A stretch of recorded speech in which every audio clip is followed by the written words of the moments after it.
So in this video, I'm going to be looking at the reasons why you should absolutely be editing your photos. Hi guys, Mandy Jones here again with another video on photography tips. And today we're looking at, as I've said, the reasons why you should absolutely be editing your photos. Now, when you think about it, we edit our photos all the time, every day, without probably even realising it. Because let's face it, on our mobiles, we take photos, we're using Instagram, we're using all different kinds of social media, and we tend to be editing them or using filters in some way or another before we post them on social media. So that's us editing our photos without even thinking about it.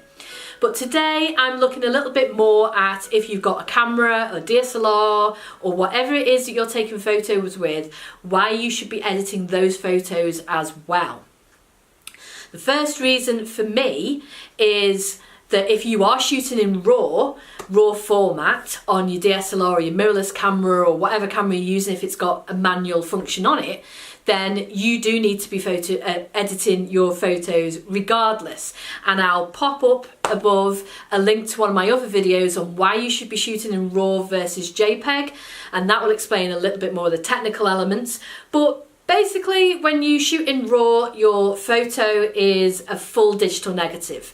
It hasn't been touched by the camera, it's not been compressed by the camera, there's been no processing done on it whatsoever. So it tends to be a little bit flat and it tends to be a little bit bland looking.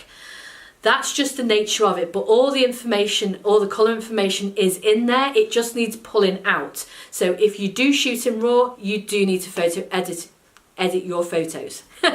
You know what I mean? So that's a perfect reason. If you are shooting in RAW, you really definitely absolutely should be editing your photos. Second reason for me is that it helps you take better photos and it makes your photos look better. At the end of the day, when you go out there and you take a photo and you get it back home and you look at it and you think, that's not quite the green or the blue I remember, it's not quite how I remember that photo.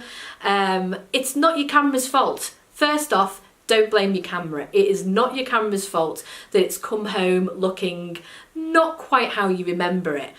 The basis of it is, at the end of the day, our eyes are still, for the moment, better than cameras at recording and capturing the world around us.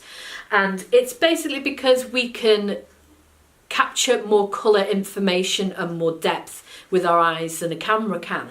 It's not the camera's fault that it's not quite how you remember it, it's just the simple fact that for this moment in time our eyes can record and process light better than the camera. So the photos need a little bit of help, and that's absolutely why you should be editing your photos, just to give that little bit of punch back or that bit of colour back that you remember and it's not quite there, so you're not quite happy with it.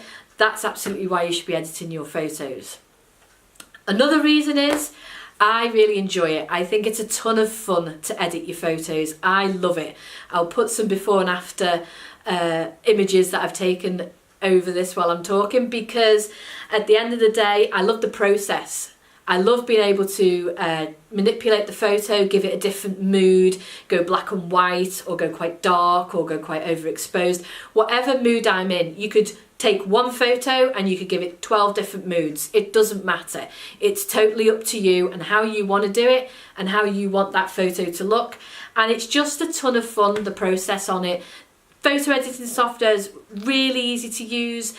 You're not going to do anything to the photo and it's just a ton of fun. So go out there, explore and enjoy. And then the other reason why I absolutely think you should be editing your photos is basically because you can.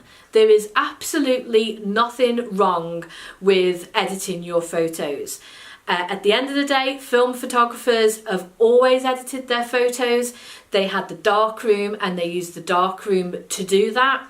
When you think of sepia photos, that's done with different chemicals. When you think of dodge and burning, that is actually a darkroom technique that is used in darkrooms to this very day.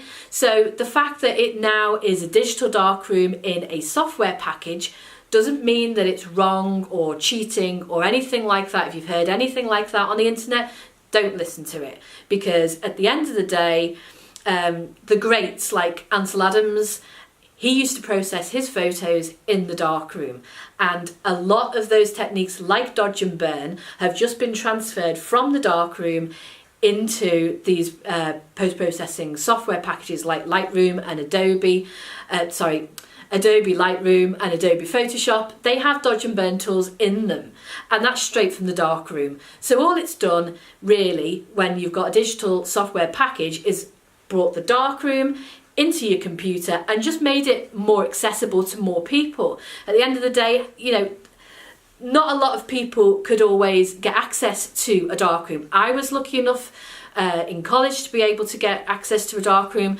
but they're very expensive to install in your house or get access to. So a lot of people couldn't process their photos back in the day just because they didn't have access to it. Digital processing software has made it a lot more accessible to a lot more people, so there's nothing wrong with it. Equally, there's nothing wrong if you want to set your camera up and do everything in camera and leave it as it comes out of the camera. There's nothing wrong with that either. But I just wanted to say that there's absolutely nothing wrong with using post-processing software or photo editing software in whatever form that may be. So, that in a nutshell is why I absolutely think you should be editing your photos. And this is really the start of a series of videos where I'm going to be looking at different types of photo editing softwares like Lightroom and Photoshop, and doing tips and tricks on how to use those and how to get the best results from those softwares.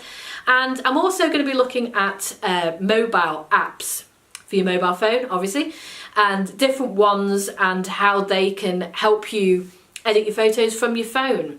So it's going to be an ongoing series, so stay tuned. I hope you found this video helpful. I hope you're encouraged by this video and inspired to give photo editing a go. So I hope you've enjoyed this video. If you have, then please give it a thumbs up. It really does help.